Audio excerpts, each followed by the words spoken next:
자, 주택담보대출, 모기지론, 여러분들 다 들어봤죠?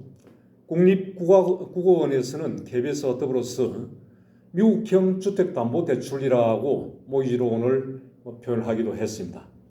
우리나라에서 모기지론을 처음 도입한 것은 주택금융공사가 2004년도에 도입을 했죠. 장기로 고정금리라는 것을 적용을 했습니다. 그 당시에는 우리나라에 있던 주택담보대출한 게 굉장히 좀 단기적이고 변동금리였습니다. 그러한 어떤 주택담보대출과 차별화해서 그 당시에는 모기지론이라고 하는 이름을 썼던 거죠. 그런데 요즘 시중은행에서도 주택담보대출을 하면서 좀 장기로 좀 하고는 있습니다. 근데 일부 좀 변동을 하긴 했지만은 초기에는 고정금리하고 뒤에 변동금리로 전환하는 혼합금리를 이제 쓰고 있죠, 되게. 그런데 주택금융공사에서도 요즘은 모기지론이라고 하지 않고 주택담보대출이라고 표현을 하면서 구체적인 상품 이름은 보금자리론과 디딤돌 대출 등으로 표현을 하고 있습니다. 그러면 우리가 용어를 어떤 것으로 통일을 할 필요가 있을까? 주택담보대출이라고 하는 용어로 통일을 하고 거기에 모기지론의 개념, 장기, 고정금리까지도 포함하는 그런 개념이다라고 이해를 하시면 되겠습니다. 그럼 주택담보대출의 구조를 한번 보죠. 주택담보대출의 구조를 보면은 일단 대출 한도액을 결정하는 과정이 있고 명목 이자율을 정해야 되겠죠. 이자율 상당히 중요하죠. 그래서 대출 기간을 몇 년으로 할 것인가 하는 것을 정하게 됩니다. 그리고 기간 납입액, 원금과 이자를 균등하게 납부할 것이냐, 이자만 납부할 것이냐, 원금을 최종적으로 일괄적으로 납부할 것이냐 따라서 다양한 형태의 론이 나올 수가 있습니다. 그리고 상각기간이란 것은 대출기간하고 같을 수도 있고 조금 더 길 수도 있습니다. 상각기간을 길게 잡는다는 이야기는 그 의미는 초기에 납부하는 원리금의 금액을 좀 낮춰서 초기 납부하는 그 상환 원리금을 좀 부담을 낮추기 위한 그런 방법인데 뒤에 다음 시간에 좀 더 상세한 내용을 알아보도록 할 겁니다. 자, 주요한 어떤 그 대출 한도의 결정 요소가 LTV라는 겁니다. Loan to Value 하는 건데 담보 인정 비율이라는 거죠. 우리나라는 2002년도에 도입을 했습니다. 분자에 이렇게 대출 금액과 선순위 채권, 임차 보증금, 최우선 변제 소유 임차 보증금 등을 다 합친 것을 분자에 두고 분모에는 해당 주택의 담보 가치를 이렇게 둬서 그 부수식을 통해서 LTV를 산출을 합니다. 그러나 DTI는 Debt to Income 하는 것은 부채 상환 능력을 나타내는 비율입니다. 우리나라에서는 총 부채 상환 비율이라 하죠. 여기 이제 2018년도 적용을 했는데 사실은 그 이전에도 DTI는 우리나라에서 적용을 했습니다. 한데 2018년도 신 DTI라 해서 좀 더 강화된 그런 개념으로 DTI를 새로 도입을 했다. 그렇게 이해를 하시면 됩니다.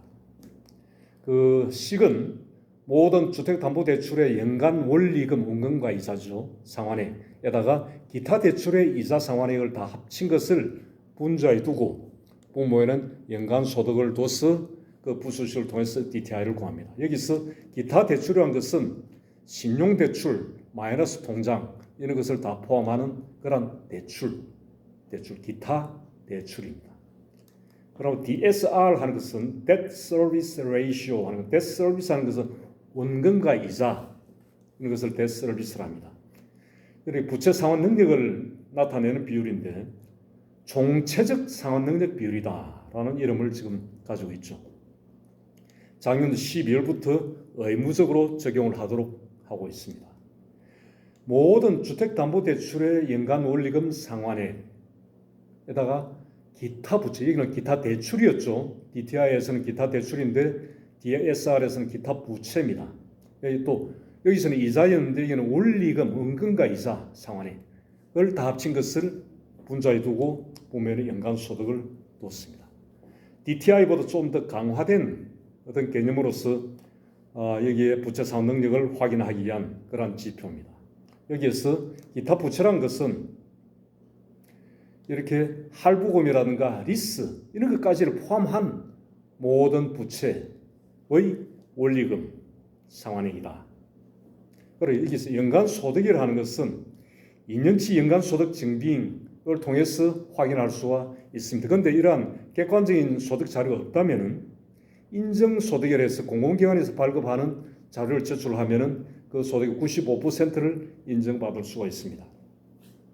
신고소득이라는 것은 신청자 개별적으로 자기가 임의로 제출하는 자료인데 그 같은 경우에는 그것의 90%까지만 연간소득으로 인정을 해줍니다. 자, 이렇게 DSR의 원리금 상환 금액을 산출할 때 원금과 이자를 이렇게 저희 구분해서 하는 부분이 이렇게 설명되어 있습니다. 우리가 주택담보대출을 원리금을 균등 상환하는 경우에는 여기 원금과 이자 부분이 정확하게 나와 있겠지만 기타 어떤 부채, 어떤 예를 들어서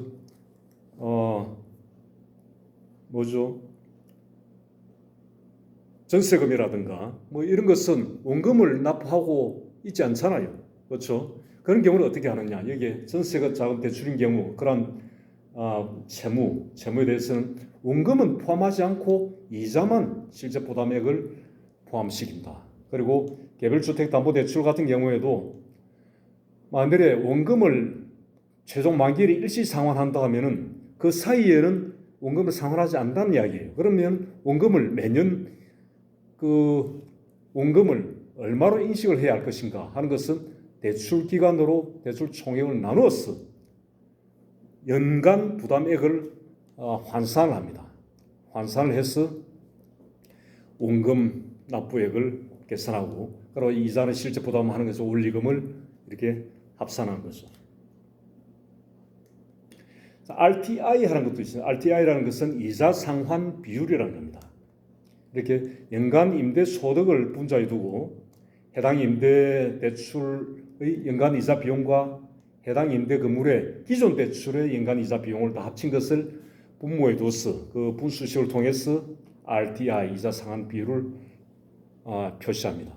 여기 RTI라 하는 것 자체는 우리가 은행에서 돈을 빌려서 집이나 어떤 이것을 사서 주로 아파트죠. 아파트를 사서 세를 놓으면은 세를 통해서 얻는 수입이 은행에서 빌린 돈의 이자를 납부하는 것보다 더 크면은 주로 투자 가치가 있기 때문에 그런 식으로 집을 많이 늘려가기도 했습니다. 그런데 정부에서는 그것을 막기 위해서 이러한 RTI 제도를 도입을 한 겁니다. 자, 주택담보대출 규제 현황을 한번 보죠. 2020년 4월 29일 현재, 오늘 현재 자료입니다. 일단 금액은 시가 기준이다. 전에는 공시가격 기준인데 시가 기준으로 바뀌었습니다. 시가가 공시가격보다 대개 한 30%는 더 높죠. 그러니까 시가 기준으로 바꿨다는 것 자체가 상당히 좀 규제를 강화하겠다는 의미가 내포되어 있습니다.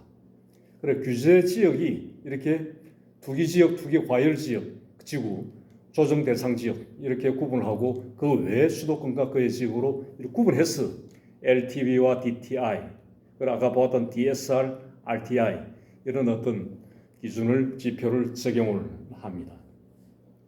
예를 들어서 9억 원 이하 주택인 경우에 9억 원 이하를 지금 주택이라고 9억 원에서 15억까지는 고가 주택, 15억 원 초과하면 초고가 주택이다.